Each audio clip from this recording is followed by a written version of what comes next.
Hello, welcome to the Proper Good podcast. How are you doing? We're coming to you from Title Pro and Uncivilized Media Studios in the heart of Bolton on what is the hottest day of the year ever, I think, actually. So if we've got a little sheen, that will explain it. We've It's been a while. It's been a little bit. We've had a bit of a pause in putting the podcast out because, as some of you'll know, if you access and are in touch with the program regularly, I have stepped away from Proper Good a little bit to work on some other stuff, and my beautiful and wonderful colleague Nat has taken over running the Proper Good ship. So today, I am not going to be your host. I'm going to be your guest, and Nat's going to be the host. And I am a little bit trepidatious about what that might mean. But yeah, so I thought I'd welcome you and say hello, but I'm actually going to hand over to my esteemed colleague, Nat. How are you doing? Oh, good. Thank you, Lisa. Really excited for the role reversal and to I get to know. interview you. We'll see. But before we do that, if you are new to the podcast, this is the Bolton Proper Good podcast. It is in line with the Proper Good program in Bolton, funded by the Local Access Foundation with our investment partner Key Fund. And essentially, we exist to support social enterprises in the borough. That's from idea to startup, growth, and investment stage. You can access support through one-to-ones, workshops, events, networks. So please do get in touch with us if you would like some support. And we have our lovely guest, Lisa. Yeah, so I was thinking, like, I guess the first starting point was like, what was Lisa's life like pre Proper Good? And in particular, I guess like your experience in the sector. Was the voluntary sector ever a place you saw yourself working? Yeah, just like, yeah, what was pre Proper Good Lisa's life like? Good questions. Can I remember now? That's the question. I probably can remember that. I can't really remember yesterday, but I can remember 10 years ago. That's kind of how it goes, isn't it? So thanks. That's a great question. Thank you. So I've always really like the thread of my working life has been around sort of it sounds a bit twee really, but like wanting to help people. So like straight out of uni, I was a family support worker, and really loved kind of needing that role really relies on being able to make relationships, trusting relationships quite quickly, going into people's homes. So I really love that. And then, but what I studied at uni and what I then went into was community work. So then I was community development officer in one of our local communities in Bolton and in Braitmet, actually, where I find myself again in something of a full circle moment. I'm sure we'll get onto that later. But yeah, so then I was community development worker, which was kind of about supporting residents and local community groups and organisations to kind of work together to realise their own ambitions for their own lives and their own communities, really, is what you're doing as a community development officer. Community development's not community engagement, it's something different. It's about helping people understand what maybe some of the structural and systemic barriers are that are kind of preventing them from living their best lives and helping them kind of unpick that. And some of that's through one-to-one stuff, some of it's through community provision, community projects, that kind of stuff. So in that role was kind of my first introduction to the VCSE sector, I guess. So I knew of Bolton CVS through that role, although I didn't engage with them loads. And some of the work that I did in my as a community development officer was around community food growing. And food justice and food sovereignty and all that kind of really cool, radical stuff. And I'd been supporting a couple of food growing projects in Braitmet and meeting people who were really involved in that world, who were kind of into permaculture. There's a really cool guy in Bolton called Steve Jones who does work around urban permaculture. And I first met him through that work about actually how can we bring permaculture ethics and principles into our kind of neighborhoods that are maybe experiencing like structural barriers and deprivation, and what can that mean in terms of how we support people to be more self-sufficient in this economy. And that kind of got a whole chain of thought going for me. that simultaneously I was having my second child. So I then had a period on maternity leave where I had a lot of conversations over my dining table with my friend. Um, and out of all of that learning of like just really caring about people, caring about relationships, wanting to do something that felt meaningful around food and the food system and food justice, um, came an idea to like start a community business in the place that I lived, which is in a different part of Bolton, in Smithils. I live in Smithils. Um, Mm. I mean, I live in Halliwell, probably. It's like on the border. And if you're from Bolton, you'll understand what the difference between those two things are. But anyway, so me and my friend, this is a very potted version because I don't want to bore everybody. But like, so basically, me and my friend decided she was working in arts and culture in a museum, and I was working in community development and was really interested in food.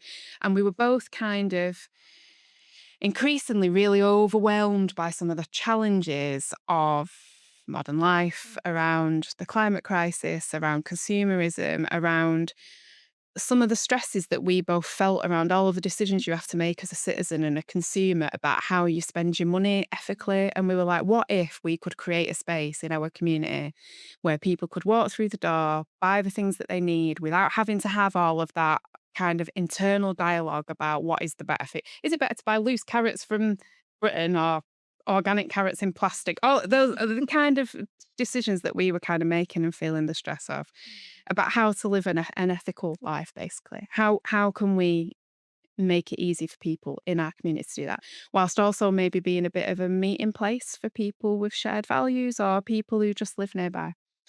Um, and as I say, there was a lot of conversations across my dining table whilst I was on maternity leave about that. And then we were like, do you know what? Let's give it a go. I'm going to give a shout out to one of the kind of most poignant things that we did, because well, I should say that when we were starting on this journey, proper good wasn't a thing. Mm. There wasn't specific support for social enterprises in Bolton.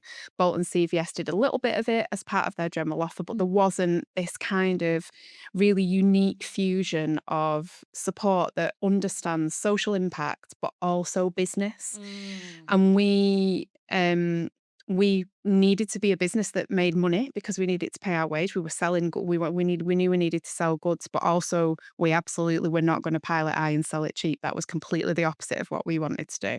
So we were really struggling for a place where we could get the kind of because like neither of us were business. We were very the opposite of business women. We were very not. That wasn't, and maybe that was ultimately our downfall. But um so we went to, right at the start of this sort of journey in our conversations, we attended the Rebel Business School. And it wasn't called that then, it was called the Pop-Up Business School. It's called the Rebel Business School. Now, when you can search them online, they're wicked. It's run by two guys, Simon Payne and Alan Donegan, who are just brilliant people who are entrepreneurs, Mm. but with a really interesting perception, idea around often when you first start a business, you'll get told that you need to borrow money in order to invest, in order to start your venture. And their model is pretty much the opposite of that. They're like, the worst time to borrow money is when you start your idea. Like, that's the worst time. You need to test an idea first. That's what you need to do. So, their business development models are all about testing your idea, sell something to someone. That's what they'll always say. So, if you want to start a business, you've got to sell something to someone. That's what you've got to try first. They're all about how you test your ideas in a low stakes way, fail fast and fail cheap. And that's what I've sometimes said to people through Proper Good. Like, that's what you want to do when you first start. So that's what we did. I'm going a long way around these houses, right? You'll be Gosh. sad that you asked me this. No, it's So amazing. we started our business in our local pub. Mm. We asked our local pub if we could use their space on a Saturday morning before they opened to set up an organic fruit and veg stall. And we did that for a few months and went to some community events. And then it turned out that people in our neighbourhood were really into the idea of basically a community greengrocers. Because when we started off, we weren't quite sure what we wanted to do. We knew that we wanted it to be around food and around access to good food. And good food means, good food grown in good soil that doesn't hand upon it or the people who grow it. Um, but we weren't quite sure what that would look like. So we tested a veg stall in the local pub, selling soup, using our waste at the end of the week to make soup and selling soup. And it just really, like when an idea has its time, Yeah. and it just was the right time for that idea in our community. And it completely took off. And so 2 months later, we ended up with a shop on my street, which was absolutely not what was in the 5-year plan. That was not where either of us saw ourselves, but this opportunity presented Mm. itself. And so we set up our shop, which was called A Small Good Thing. And because, yeah, that felt important that actually we can all do one small good thing in a world that feels really overwhelming sometimes. There's always one small good thing we can all do. And we set up a community organic greengrocers and refill shop.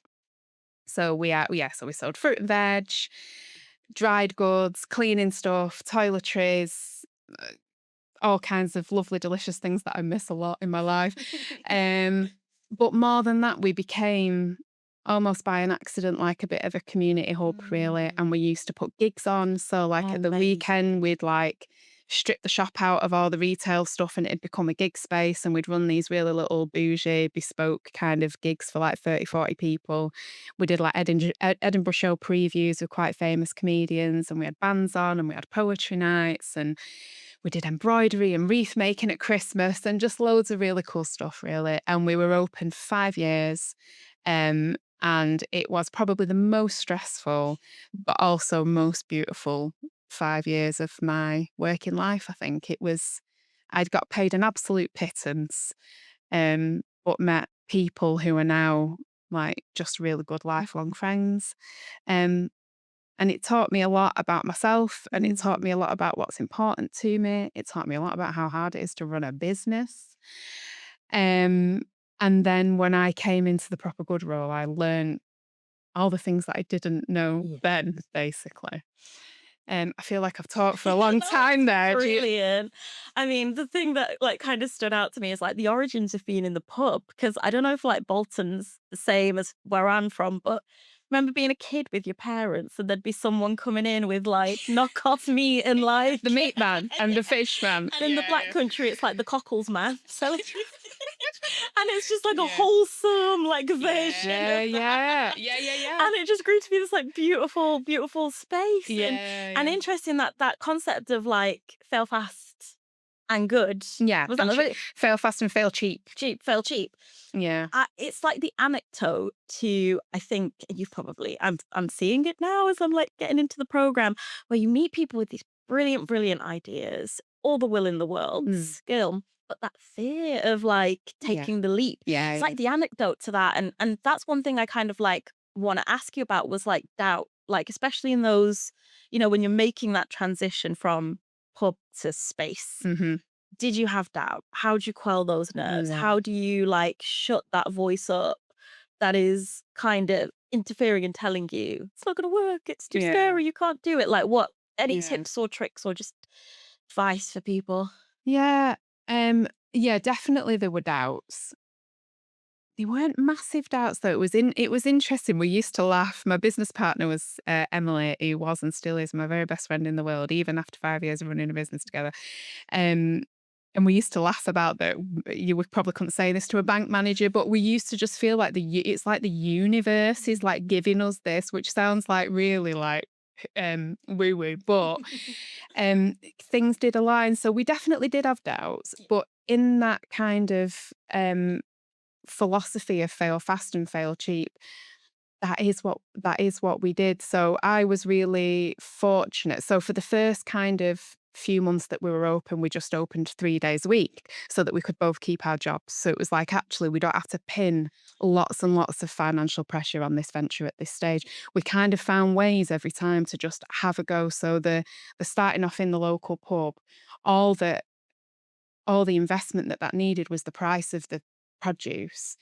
And then we found ways. So if we didn't sell it on the Saturday morning, we used to do a run round with veg bags. We'd put it on Facebook and say, does anybody want a mixed veg bag? So, and again, all that really cost us was our time and the bit of petrol to drive around and deliver them. So we were all that fail fast and fail cheap. We really kind of held to that.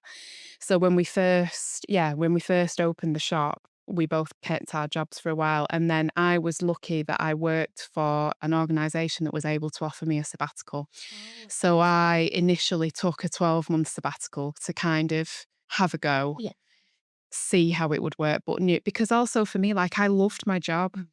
I wasn't jumping into this because I was desperate to get away from my day job because I loved being a community development officer in Braitmate. I absolutely loved it. My colleagues were wonderful, the residents were wonderful, and it was hard to, like, leave that.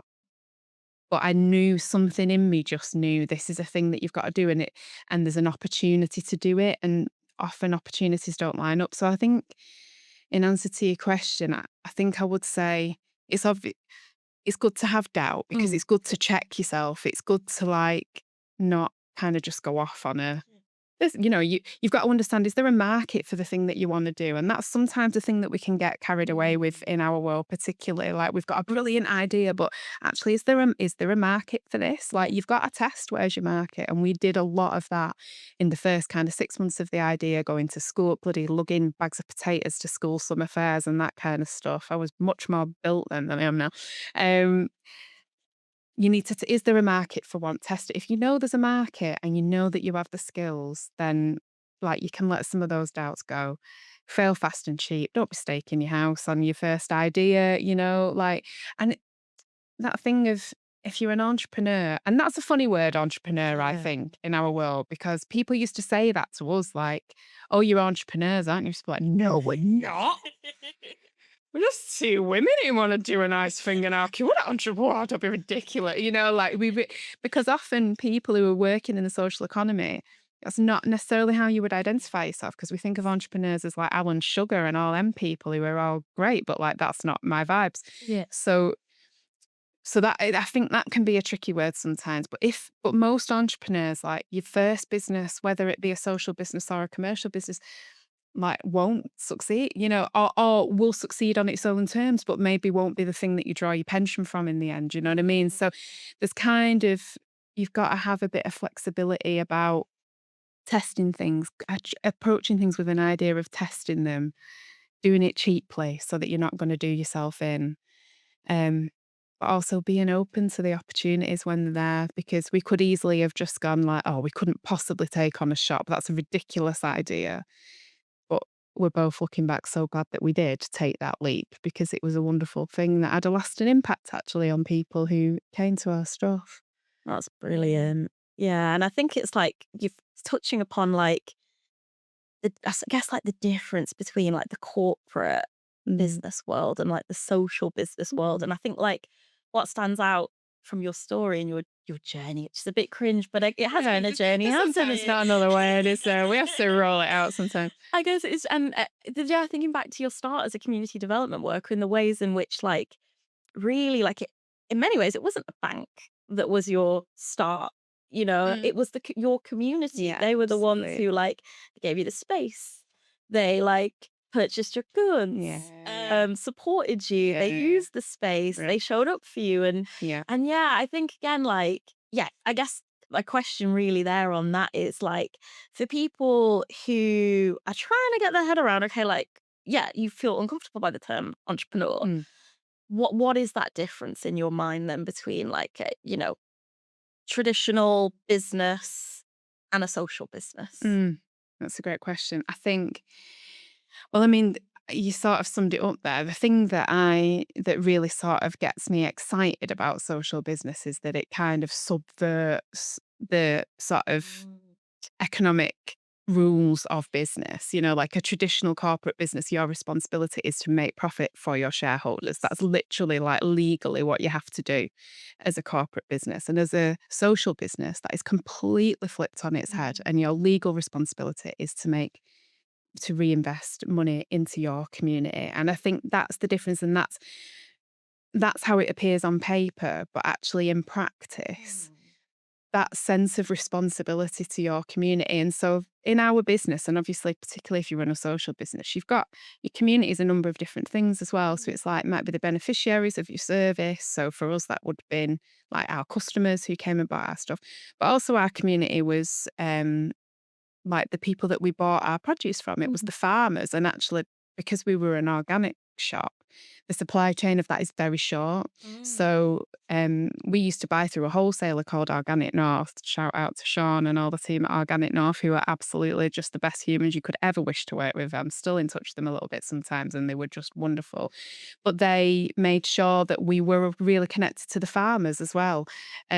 So there's a responsibility to them. And so the kind of where those two things met is that if we ever did consider, Mm. because if you're running a social business, you still got to make money. Yeah. And that's why that phrase not for profit is a little bit difficult, Yeah. because actually you do have to make profit when you're a social business, because if you don't make any profit, then all you're doing is recouping the price of your goods. Mm. And that's not enough to sustain a business and pay people to work for it. So you do have to make money. We did have to make money. And when times got tricky, sometimes, we would talk about, right, what can we do here? Like, where are the margins? What could we shift and change? But always at the center of those conversations was, well, we can't charge more for this because that would price out the people who live on this street, and we can't price those people out. We're on their street. It's really important that we don't do that. And also, well, we can't pay any less for our goods because the farmers are really important and we Mhm. believe in this ethical food system and we want to support that. So it was having that at the center of our decision making as a business of where do you push your margins, where can you make money, what do you want to lose in order to be able to make enough money to sustain. I think that's the difference between a commercial business and a social business. It's that what the thing that drives your decision making effectively about how you make money and how you operate, how you employ your staff, all that kind of stuff, is that sense of responsibility to the community that you're Mhm. working in and with and for. Yeah. That makes yeah, beautifully articulated. It makes so much sense. And then on the topic of community, like having a space, like it's so rare. Yeah. So rare. Then again, like I know businesses struggle, social businesses more than anyone. So, like, what was that journey to actually like acquiring a space like? And I asked that because I don't know if you experienced this, but in my time in Proper Good, it's one of the big things that comes up Yeah. from Yeah. social businesses. Like, we need a venue, we need somewhere Yeah. sustainable to Yeah. base ourselves. So, like, Yeah. yeah, how did you come across it? What was it like running the space? Oh, well, honestly, in terms of coming across the space, it was pure, like, look, when I say, I was going to tell the business manager, we think the universe is giving this to us. That was what it was like. So my business partner and I, Emily, lived within like 3 minutes walk of each other. And on the road that joined our houses together, there was a shop that had been closed for a while. And we jokingly said, like, I wonder what it's like in there. That'd be an interesting spot because there was a bakery, Molly Bentham's bakery, that had been a bakery for 100 years. It's not there anymore. It's closed down. It's really sad.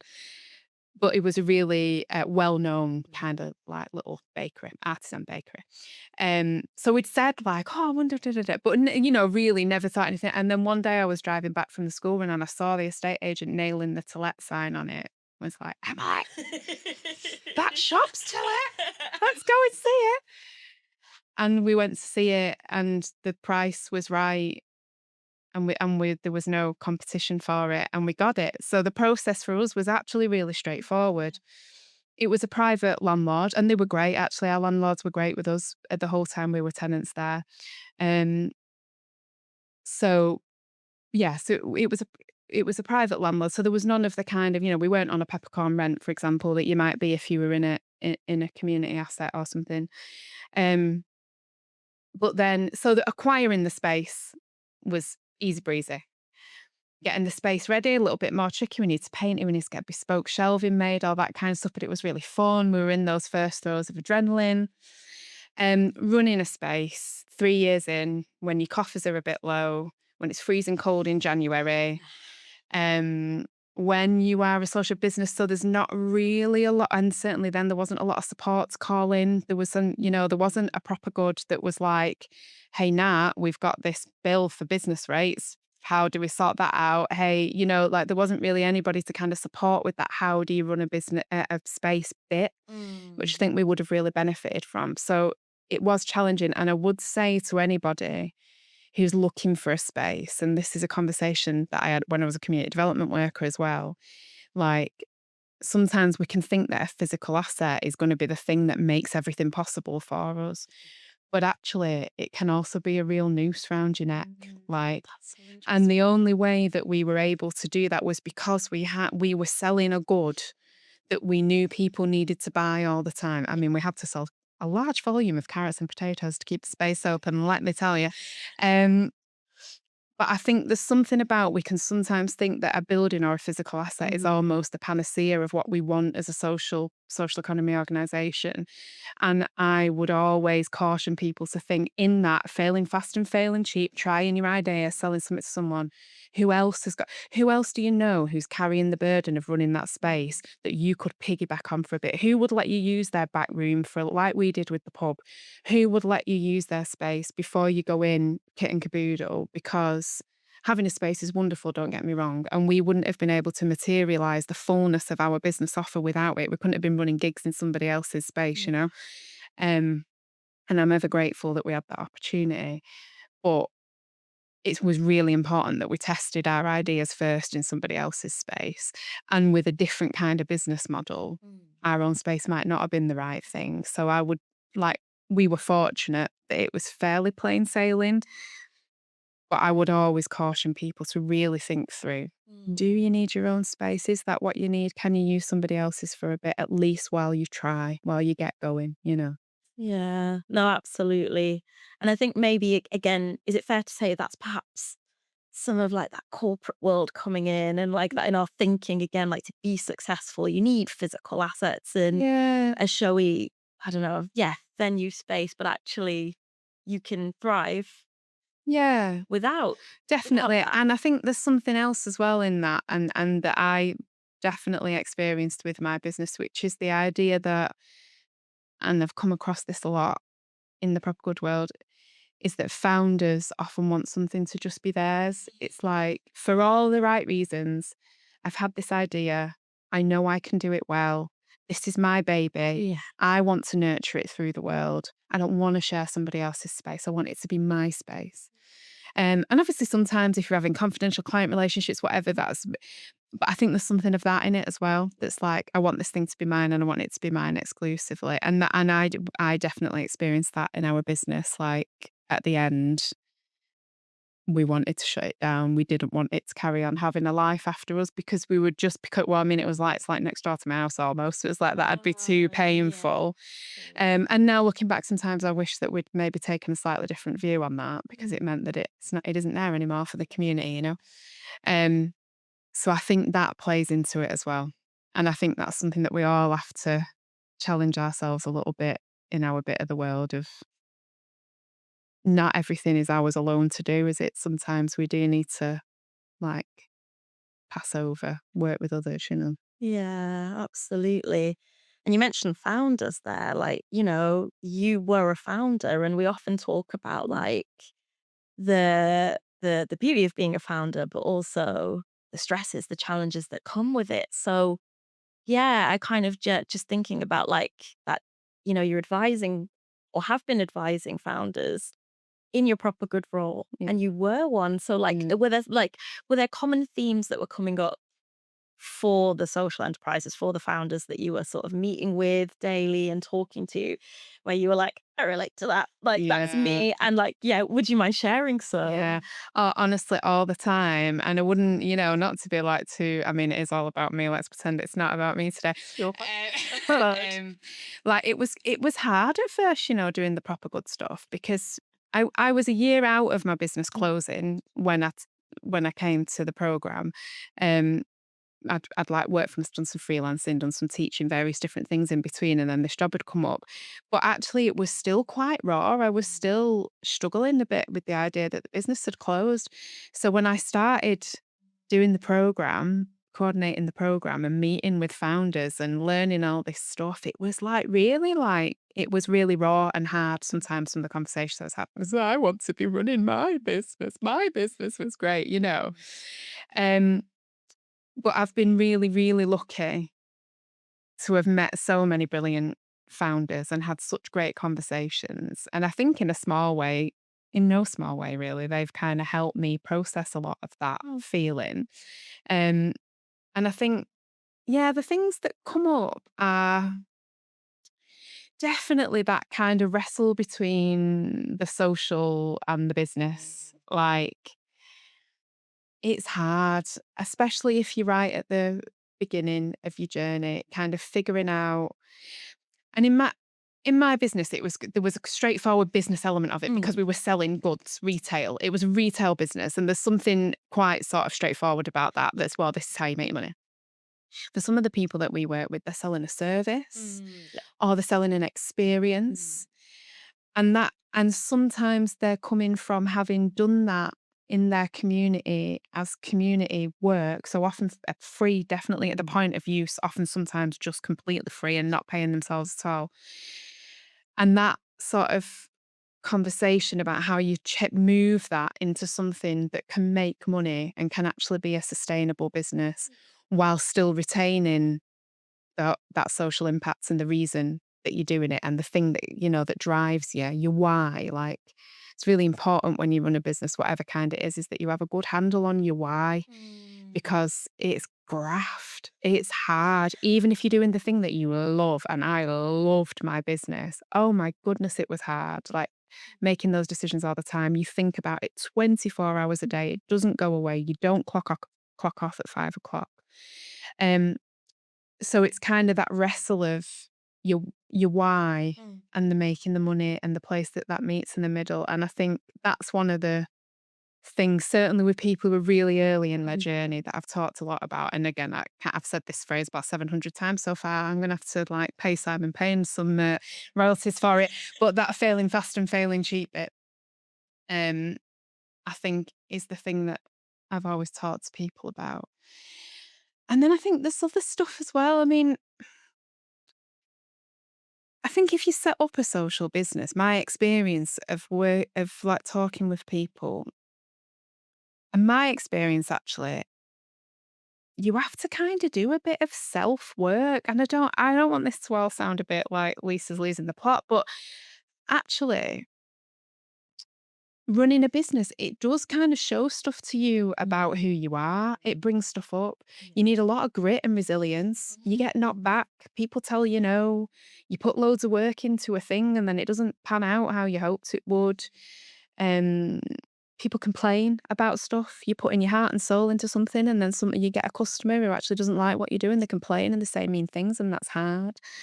Um, Sometimes people around you are saying, "What on earth are you doing? Get a job! Like, what? This is never going to make money." And I think you have to do like quite a bit of work as a founder on yourself, Yeah. around your resilience, about kind of being clear in your aims, about being kind to yourself. I mean, we know, don't we, that one of the main reasons that social businesses close is because of founder burnout, Yeah. because they're in this, I really, really care. This is in my heart. This is really what I wanted. This is my life's work. But also, I've got to pay the bills and pay my mortgage. And maybe I've got staff and I need to pay them. And that constant wrestle that you're in, it's hard work and it's all encompassing. So I think there's something about needing to dig deep. And I think there's something around surrounding yourself with a support network, with people Mm. who get it Yeah. and understand why you're doing it. And I think that is why Proper Good is such a beautiful program. And I really, really wish could have been there when I was running my business. And I would say to anybody who's watching or listening, like, if you haven't dipped into the support, do, because it can feel so lonely. Mm. I was lucky because I had a business partner, so there was always somebody to talk to. But often the people that I've met through the program, they're in their own head with their own ideas. They've got loads of stuff that they want to do, but maybe they don't know how to get there, or the connections that they make, or they're going down a road with something. And actually, what they really need is somebody to go, "Oh, back up 3 steps because it was sound here. And now you've gone down a bit of a rabbit hole. Like, whoa, reel it back." And also just to have cheerleaders, people going, "No, keep going. Come on, this is great. Keep going."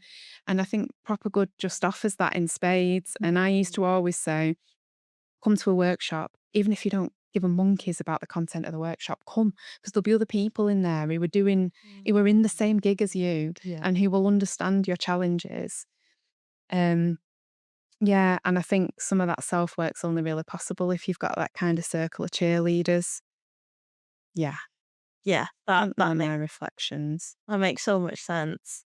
Yeah. On the and I think like for me, and again, I don't know if you found this, having been doing community Mm. development, which was a similar role to me before I sort of transitioned into We've had a really similar path in some ways, haven't we? and you sometimes find like I'm assuming, was your role grant funded when you were a community development worker, your post? No, it wasn't That's actually. I work interesting. for a local social housing organisation, and they're a core function of their business actually, which is really Oh, that's unusual and was brilliant. really fortunate. Yeah, yeah. Oh, So that's no, I didn't ever have that kind of finding the funding for your own job stuff that often people do. and I think, like, that's maybe, like, the kind of the difference sometimes, I think, that sets, because it's like it's the VCSE sector, Mm. sometimes the VCFSE sector, Yeah, yeah. but I think that's what separates, like, the SE, social enterprise, from voluntary community at Mhm. times, is that, like, you're self-sustaining, Mhm. and that you will have cheerleaders in a way that perhaps is a little bit different when you're like more of a traditional voluntary or community Mm. organization. And I was like kind of blown away by how supportive the social enterprise sector in Mm. Bolton is of each other. There's very little competition. Like everyone is like, I know a person, let me share that contact, let me look at that Yeah, for yeah. you. Like Yeah. that, and again, I wonder if it's because it takes away that grant dependency when you're not Yeah. grant dependent, when you Yeah. are running with your own idea, your own thing. Yeah, Is yeah, that what yeah. fosters that, like, Yeah. that sense of support that perhaps Yeah. maybe sets social enterprise apart a little bit? Yeah, I think you're onto something there, and I think, and obviously there's still sometimes that little bit of Yeah. competition for money, but I think, yeah, definitely people more sustaining, and I think there is that the business element of Mhm. it, and well, there's about 300 burger joints in Bolton. Like, in the business world, there's always enough customers to go around, Yeah. isn't there? So it's kind of that, and I think there's also something really special about this community in Bolton as Mm. well, because like Bolton is just full of really lovely, friendly people, isn't it? So I Mm. think there's something there. Um, but yeah, I've been really blown away by how supportive the sector is actually. When I was doing the program, like the network events were always like the highlight of my calendar, because just get into a room with all these lovely people who just want to do good stuff in their communities and help each other. It's quite special, really. Yeah, it really is. And there's so many questions I want to ask you, Lisa. So, like, I want to know about like that transition into leading proper good, Mm. and like, yeah, like what, because it's in its last year now. I know. So I can't, yeah, what it was like when you started, and how it and the sector has evolved, and how the sector has evolved with it.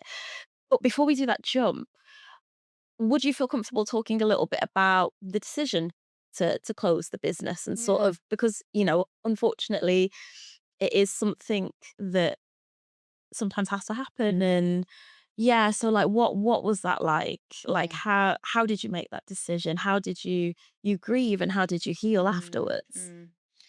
Yeah, it was really hard. Yeah,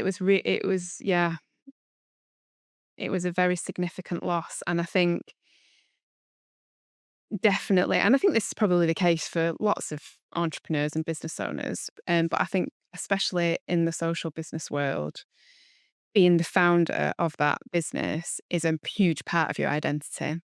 So, and because my business was where I lived as well, I was the greengrocer lady, and it was a very big part of who I was. And we were very visible. I'll go into shops now and people will be like, "You're that woman from that business, aren't you?" Like we developed a pretty big sort of, so on a local level, social media presence, all that kind of stuff. It was a big part of my identity. So closing the business hit really hard. It was a financial decision. Mm. It was just a financial decision. We'd come through COVID. During COVID, my business partner got COVID like the week before we went into lockdown. Um, so pre-vaccinations, and she was really, really ill, and she was off work sick for a year. It Oh was a year wow. before she came back to work. So I was on my own. It was a great time, just with Six Music for company. But we were able to continue trading because we were an essential business. But obviously, that was a strain financially. I had to take on additional staff Mm. when it turned out I couldn't just do it on my own. I'm not a sick one. I also did still have quite a young child at this point as well. Um, when Em came back, she still wasn't really physically firing on all cylinders, so we had to retain some more. So as a result of COVID, our staffing costs went up a bit. Obviously, the price of everything went up, and then we kind of went straight from COVID into a cost of living crisis, which pushed the price of everything up. Brexit had Mhm. already kind of complicated things. That sort of a lot of fruit and veg in this country comes through Europe. Mm. So that adding so kind of just the costs, the sort of on cost of running a business Mm. had gone up and up and up.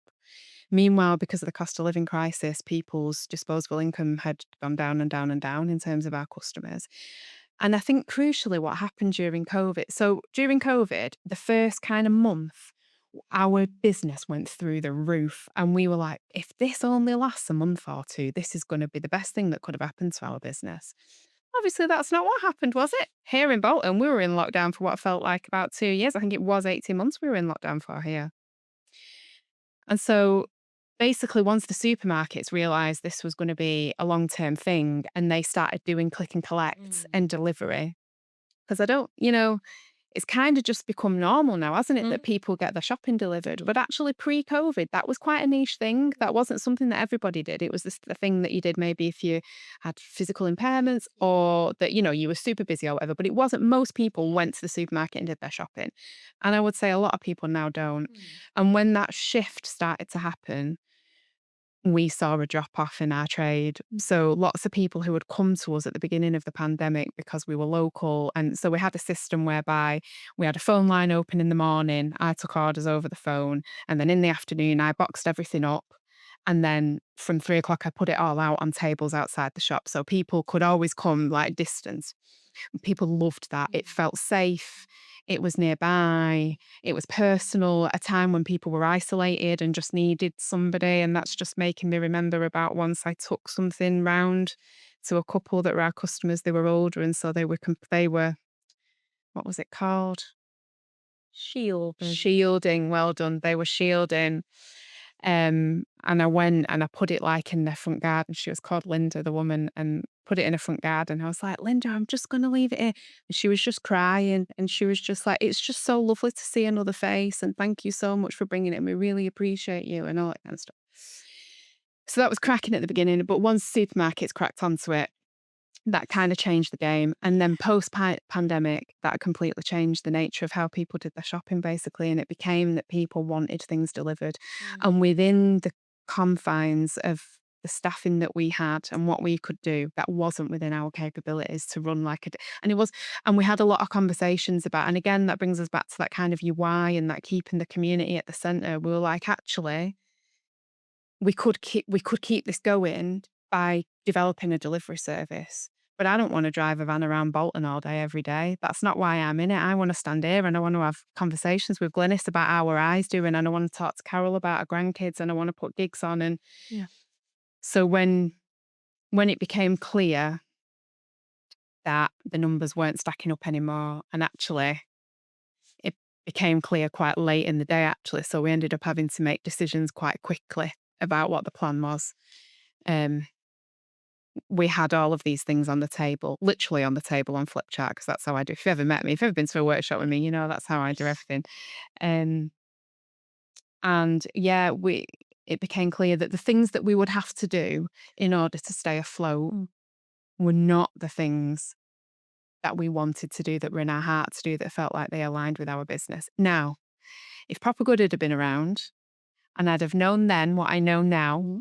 I think I would have made different decisions actually, because I think I would have investigated a co-op model. Mm. I would have, there's things I know now that I didn't know then, but I didn't know them then. And with the information that we had at the time, Yeah. the only way to sustain would have been to move away from what we really wanted to do. So it keeps coming up in this conversation. I'm going to have to tag him in on LinkedIn when it goes live. The beautiful Simon Payne, who had been, so right at the beginning of our journey, we'd been on his business course at Rebel Business School.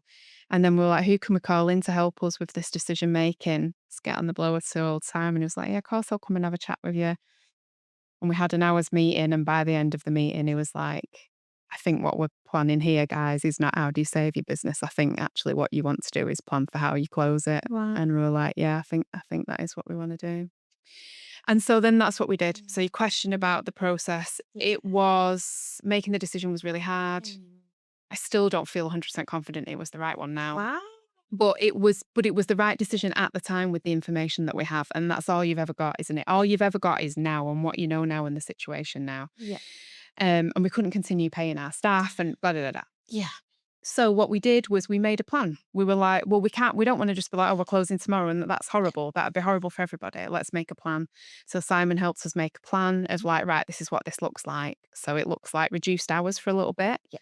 while we figure out what are we going to do, while we maybe build a lifeboat for ourselves at the same time, think about what that looks like. We manage our supplier relationships, let them know what, like the first thing that we did was tell our suppliers, this is what we think is going to happen. So your custom from us is going to go away. And so that they could build a lifeboat for themselves and all that kind of stuff. Um, yeah. And we made a plan and we made a social media plan. And then we let our customers know. And I cried. Every customer I told, I cried. And then we had a massive party. So we closed on the Saturday. And on Saturday night, we had a massive party. We had a gig. We put a gig on, a band that had played a few times for us. And we invited all of our like loyal customers who had been with us from the start. And we had a big party and said thank you to everybody and made some lush food. Um, and yeah, and so I think for me, the things that I remember Adrian Ashton, who if you're a friend to the program, you'll know Adrian well. I remember talking to him about it once and he said it to me about a few different things about how in our culture, we're not great at endings and Mm. ceremony and ritual. Yeah. Like, I think if you don't have a faith culture or something, maybe we're not great at that. And that it's important actually to round things off, to celebrate, to mark things. Um, and even though it didn't make it any easier, there was a really long grieving process. I think I was grieving for a year, really, Ah. about it. But I think having a big party did make it a bit easier. Like, so I would say if you're wrestling with a decision about is it time, like you'll know your numbers will tell you whether it's time. And Yeah. there's even if you love what you do and it's your life's work, getting yourself into debt for it is never necessarily the answer, you know. Mm. Not when you think it's the end of the line. Do you know what I mean? So Um, your numbers will tell you if it's time, or your heart will tell you if it's time. If actually you're like, I can't keep doing this. Like you get one shot at this life, and you know you got to do what's right for you at the time. But I think having a plan for it, if it feels like it's time, having a plan, like thinking about all the ways that you planned for the beginning, plan for the end as well. What does that look like? How do you celebrate? How do you mark it? And give yourself time to process that decision and because it's hard. Because when you're a social business owner, it's all of you. So it's hard when it goes away. But like even though it might feel sad and really difficult, it doesn't mean that it's the end, you know, like there'll be other things. There's always other things in there. There's always other dots that you can take your knowledge and experience into. isn't it quite like beautiful that like through working in proper good, like you've gone from having that experience. How many people will you have been that lifeline, that second option, second chance Yeah. that you didn't have at the time? Like Yeah. how many like picked up the phone and spoke to you? You replied to an email. You did a triage I for. You hope put on a so. workshop. I Isn't that hope lovely? so. I hope that that's what I was able to do. I really do, because that was always my kind of driving motivation was I want this program to be the things that I would have really valued when I was struggling. So I hope I've been that, even if just to one person. I have no I doubts at hope I've all. been. Yeah. And before we talk about proper goods, sorry, I keep on going on these tangents. It's just so So lovely go to for it. hear Go about for it. I'm this. mindful. It's like, I don't know how many minutes we're on now. We can both talk so the cows can roam, can't we? You should see us in the office. But this is like a part of Lisa's life that I don't really, Yeah. have that much reference from. And so before we do talk about proper good Yeah. and what you're doing now, very briefly, you had Emily. And how did that impact your relationship? Because again, a lot of our social entrepreneurs, they're not doing it alone. There's a lot of people who are in marriages who are running their social enterprises, people who are, Yeah. doing it with their best friends, doing it with their siblings. Like, so, how did it impact your relationship? And how did you make sure that you stayed together and stayed solid, even when you're making those difficult emotional decisions? Yeah. Um, ah, it felt easy at the time while the business was running. Looking back, it's really interesting. I think we would both say now that we know so much more about each other than we did when we were working together. And that maybe, and I think that's because we're older and we've done more like self-development and that kind of stuff. Um, Maybe there's things that we both know each other now. It's like, oh God, if I'd bloody known that when we were running the shop, but I could have understood why you were making that decision or whatever, you know. Um, in the main, it was fine. It was great. Um, Emily and I, she's moved away now. Actually, Emily and her family they live in Lancaster, but we lived around the corner from each other, and we just used to always say, well, we're like this. We were like one family, Mm. like our kids, and and we're before we ran the business together.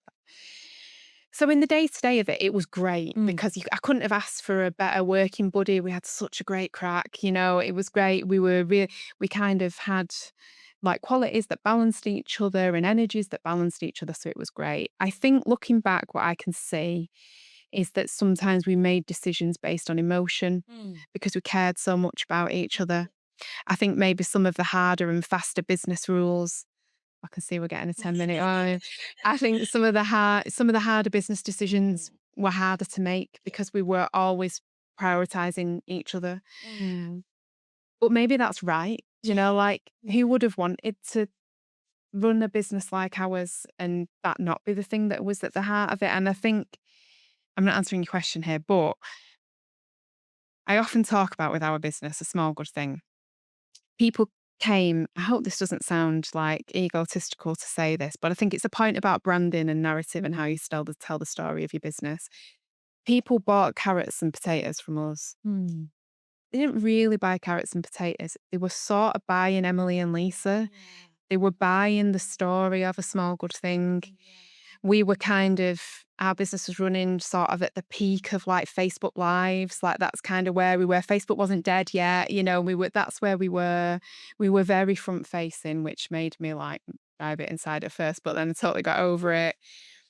I think we were very open about who we were. We were both mums. We were both a bit frazzled all the time, never really quite knew what we were doing. We were just winging it. And people were kind of buying that as well. And so I think that like actually our relationship was really important to our business. And I think if we hadn't have centered that, then our Mm. business wouldn't have been what it was.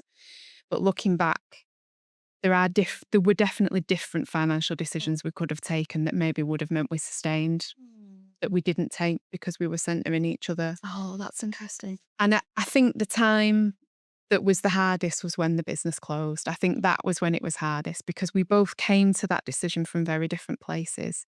And I think the way that we've both processed that decision since has been different. And I think we went from being two people who literally lived our lives like we used to joke like we couldn't make any decisions in our own family without consulting the other person because it impacted so much on it. So like we had to time our holidays around each other and things like that.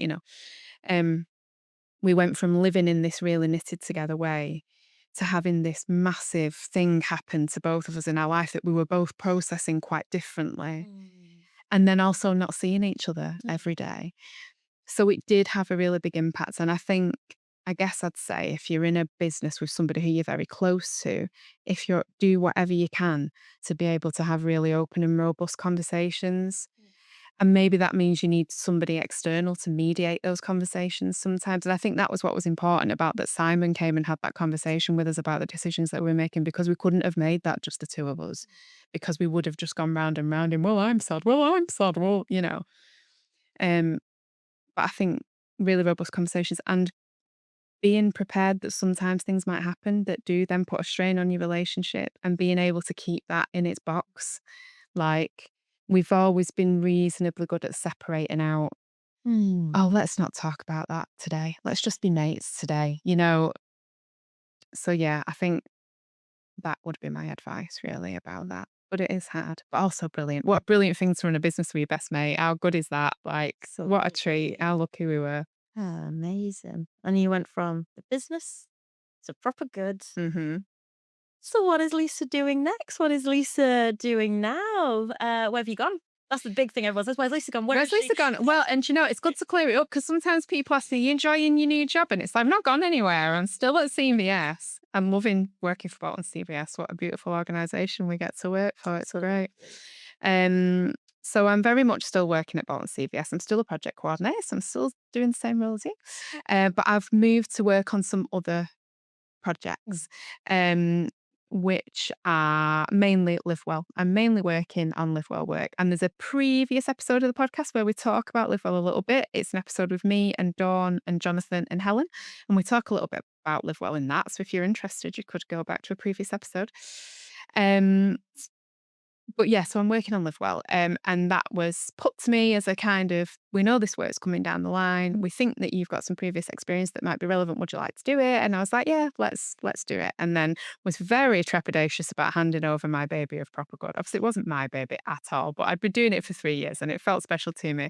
And you came, and I got to give it to you, and you're amazing, and are just doing wonderful. And it just looked like the women's network. What an amazing idea. And obviously there's a little bit of my ego that's like, why didn't I think of that? That's a brilliant idea. But it's like the program's just looking amazing. I love it. And it was really That's your great. I legacy, loved though. that. Yeah, yeah. Okay, I'll take that. Yeah. Thank you. But also, you've come in with this like energy, like it's what it needed. It needed, like, in this final year, a new set of eyes, a new energy that could go, okay, I see it. What else? What else does this need? Where's the spark in this now? And I feel like that's what you're bringing. And I love it. And it's really lovely to kind of watch it from outside. It's fabulous.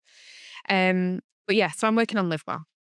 And Live Well is, for anyone that doesn't know, I mean, if you're in the VCSE sector, you will know Live Well because who's not working on Live Well at the moment, right? But if you're not in our world, Live Well is part of Andy Burnham, our Oh, at the no top. longer Yeah. Greater Manchester Mayor, actually, at the time of recording. Um, it was part of his mayoral pledges for Greater Manchester about how we make public Mm, services work better for people, basically. That's the nutshell of it. How do we bring together mm, resident experience and voice, VCSE mm, experience and knowledge and skill, and public service infrastructure, resources, and expertise? How do we bring all those things together to make services that work for people and help not create communities because they're already there, but support communities that enable people to live well, mm, in a nutshell? The watchwords of Live Well are community led and system enabled. And that's very much about how do we bring together. We know that, like, if we want to support residents and citizens to live good, healthy, happy lives mm, where everybody has the potential to reach, has the opportunity to reach their potential in life, to do the things that they want to do, um, that we need this network of people all coming together. We need public services with everything they can bring, but we need the VCSE sector with all of their compassion. Not that public service don't have compassion, of course they mm, do, but local knowledge, trust in their communities, expertise, with the voices of residents, with their lived experience. Like, if we want to know what's going to help an unemployed person get closer to work, we need to ask the unemployed person, man. There's no point us making a decision about that. Like, we need to ask them. And we know that no one bit of this patchwork can make changes, can support people to make changes, can regenerate our communities, can shape services on its own. None of those bits on their own can do it. What we need to do is bring all that knowledge and expertise together, and together try and work towards mm, improving services, improving quality of life for residents. And that's what Live Well aims to do, really, in a nutshell. Um, so I'm working as part of a cross-sector project team in Brakemet. And I said earlier that I used to be a community worker in Brakemet, and I find myself back there literally working in the same office I was working in No 10 way. years ago when I was heavily pregnant with my youngest child. I'm right back there. I'm right back there in the heart of the community, which is brilliant. Mm, I absolutely love it. It's it's challenging mm, because you can see absolutely that in the 10 years since I last worked there, we've had a very, very long period of austerity mm, and a cost of living crisis. And you can see that that's impacted on that community and the people that live there. And that's really frustrating, sad, makes you a bit angry sometimes. Um, but what I really love is that I'm there with this kind of mandate to, like, well, how do we do things a little bit differently? It's interesting because I'm not there as a community worker this time. And that can mm. sometimes be, I forget that. Like, my job isn't to, like, go out and talk to people, even though Muscle obviously memory. I'll always do a bit of that. Yeah. Um, my job within that cross sector team Mm, is to make sure that the VCSE sector, the amazing VCSE sector, of which there is a big presence in Brakemet, actually, that's one of the reasons why we're working in Brakemet, is connected into this work. So there's been £1 million in the budget is called the implementation fund, which is about implementing the Live Well approach mission hallmarks in a hyper local way so that we can start to learn some lessons from actually how do we do things differently? How do we listen to residents, hear what they tell us about what's good and what there needs to be more of, what's rubbish and there needs to be less of, and what needs to change? How do we listen to that and then invest money in things that respond to that in a really direct way? That's our kind of prompt in BreakNet. And I'm there to be the conduit between that money and all of my colleagues who are wonderful, who are working on this work and the VCSE sector to make sure that they are completely front and centre of what that work looks like. There's a mandate that 50% of the implementation fund money across Greater Manchester, so this is money that's in all 10 boroughs of Greater Manchester, that 50% of it has to be routed through the VCSE sector. And that doesn't mean necessarily in a grants program. That's not necessarily how we'll do it. It might be that actually we just pay organisations to do the work that they already do really well. Um, but it's coming from the top that actually the sector has to be front and centre of this new approach. And so that's my job really, is to kind of be that conduit between those two things. And it's brilliant. And I'm doing some great stuff. I'm doing some lovely co-design stuff at the moment with a group of VCSE leaders. We're designing together a family event that's going to happen in the summer in BreakNet, the BreakNet show. I'm very excited about it. We were talking last week that we might have street performers on stilts, so that's going to be exciting. Amazing. Yeah, and it's really, really great work that's tricky and a bit hard because on the front of it, let's make services that work for everyone sounds great. Behind that, there's a million and one reasons, years of cultures within organizations and services and ways of doing things and systems and all that kind of stuff that gets in the way of that. So our job as this cross-sector project team is, how do we understand that? How do we unblock things? How do we make it so that what should be a simple request is a simple request actually? How do we make it so that money can flow to the right places easily and not get stuck in systems and processes that get in the way of doing good work? So there's the kind of really great community facing stuff, and then there's all this work behind the scenes of how do we make it so it's easier to get to that community facing stuff. But it's good, it's meaty, and it's not unconnected to proper good because No. all the organisations that lots of the organisations that I met through proper good are delivering health and wellbeing based work, which is obviously central to all of that. And that bit about the VCSE sector being central to it, the SE bit of that is really key and prominent. Like, how do we make sure there are businesses in our localities that are socially minded, that are working for the benefit of the people who live there? And actually, there's quite a few in Breakmouth. We're really lucky. It's like really rich, like diverse group of VCSE organisations in Breakmouth. And everything, obviously, that I learned through doing the proper good program, I can bring into that.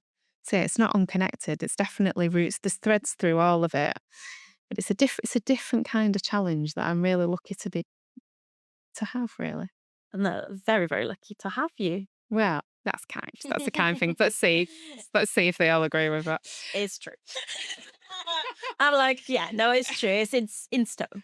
So Lisa, if we want to get in touch with you to find out about that work, how are we best to do that?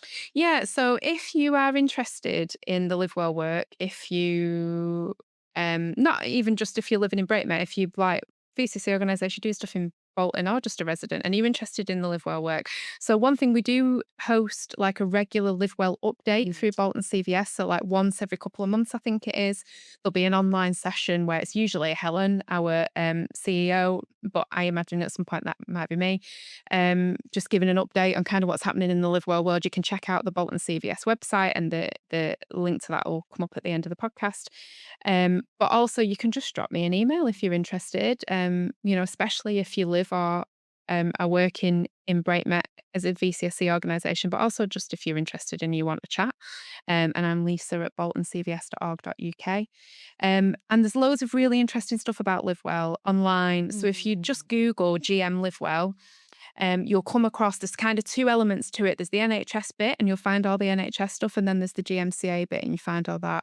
And if you've got even the slightest bit of interest actually in whether it's like how we reform our public services or community power or participation, like participatory democracy, like if you're interested in any of that kind of stuff, I'd urge you to have a little look at the Live Well resources because there's some really interesting things. There's some really interesting filmmaking that's happened through community reporting methodology, and that's something we're going to be doing in BreakMet as well.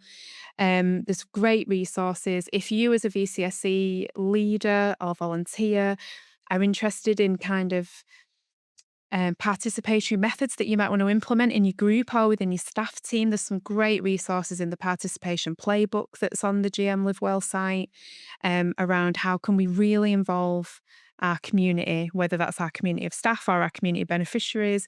Um, how can we really involve them in decision making in a playful, joyful way? And I think some of the stuff about Live Well that I really enjoy is that some of the work is quite challenging and it's sticky and it Mm. feels a bit slow and it's a bit like, it's all a bit, but also it's really joyful. And there's a lot of people in the Live Well world, and it's not everybody's cup of tea. It's not for everyone, but it is mine.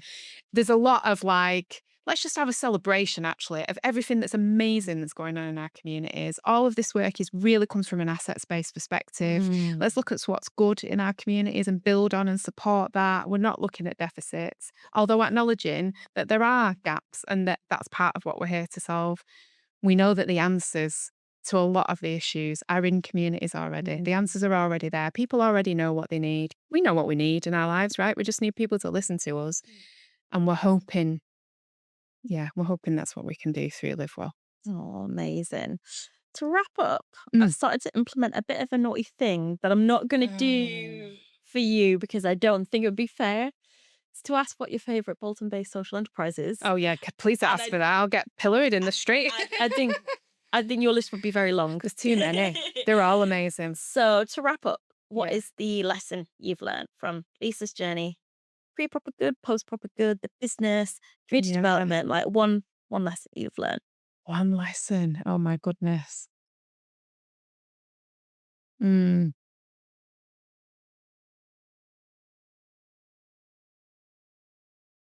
Can it be a lesson just about myself? Oh yeah, that Like, yeah. about my, like, so I think I've really learned, and it doesn't, it's not revelatory this, but like, I know of myself now really, really concretely that I am at my best and most creative when I'm working with somebody else who can bring some creative energy to a project. Like, so I know that, and I've really learned that.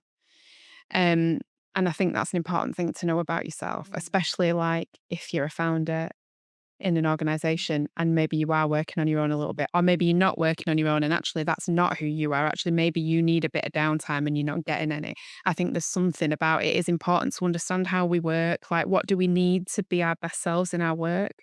I think that's quite an important thing to understand. And I think I've learned that about myself.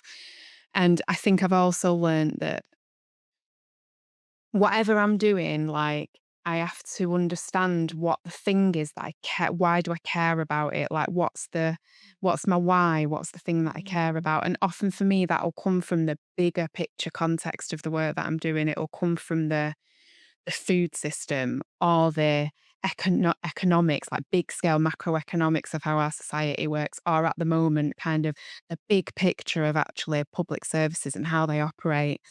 Um, so I think, yeah, it's like, it's the what I have to understand my why. Like on a daily basis, I have to be like, why do I have to answer this email? Like, well, because it's connected to this thing and you care about that because.